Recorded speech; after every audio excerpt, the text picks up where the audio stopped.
আজকে চলে আসলাম কুষ্টিয়াতে।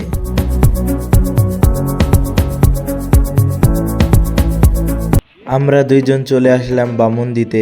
এখান থেকে বাসে উঠবো। এক জায়গায় যাচ্ছি, ভাবদ নিতেই হবে। চোখে সানগ্লাস। সিজন আবার আমি ভিডিও করছি দেখে ও হাসতেছে। হ্যাঁ, আমরা দাঁড়ায় থাকতে থাকতে কচি করে আমাদের বাসটা চলে আসলো। বাসের ভিতরে উঠে আবার একটু ভাব নিচ্ছি, কারণ ভিডিও তো আমাকে করাই লাগবে। তাই বক বক করতে করতে এদিকে আবার বাস ছেড়ে দিল।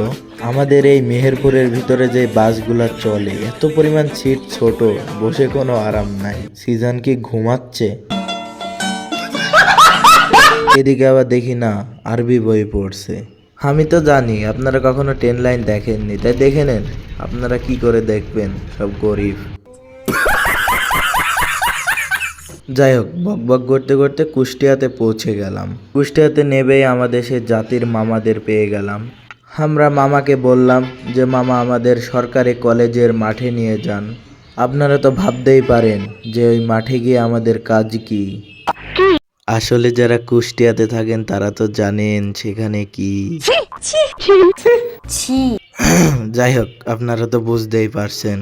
এখন যে রমজান মাসে রাস্তা ফাঁকা দেখছেন, অন্য সময় ভাই যে কি যে লোড থাকে। ঠিক বলেছো। ঠিক তো বলবোই। যাই হোক, চলে আসলাম আমাদের সেই গন্তব্যস্থানের আশেপাশে। ভাব তো নিতেই হবে, দেখি আশেপাশে কেউ আছে নাকি।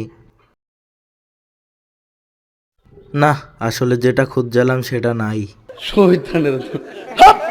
বক বক করতে করতে চলে আসলাম আমাদের সেই গন্তব্যস্থানে।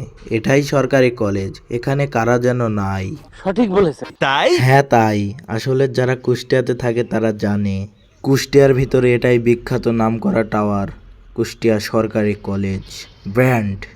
হ্যাঁ ওকে ওকে। যাই হোক, বিশাল রোদ ছিল আর ভিডিও করতে পারি নাই, তো ইফতার টিফতার কিনে বাসে উঠে পড়েছি। আসলে সিজনের অনেক পাইছে, মানে ইশক, প্রেম, ভালোবাসা। দেখতে দেখতে চলে আসলাম মজমপুর গেট। এখানে এসেই মনে হচ্ছে ইফতারটা আমাদের করতেই হবে, কারণ আর 2 মিনিট পরে ইফতারি। তাই আমি আর সিজন মিলে একটু ছবি তুলে নিলাম।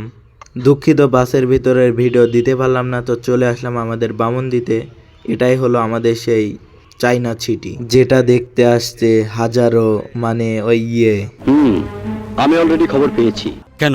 খবর তো পাবেন, কারণ এখানে সবসময় লোড হয়েই থাকে।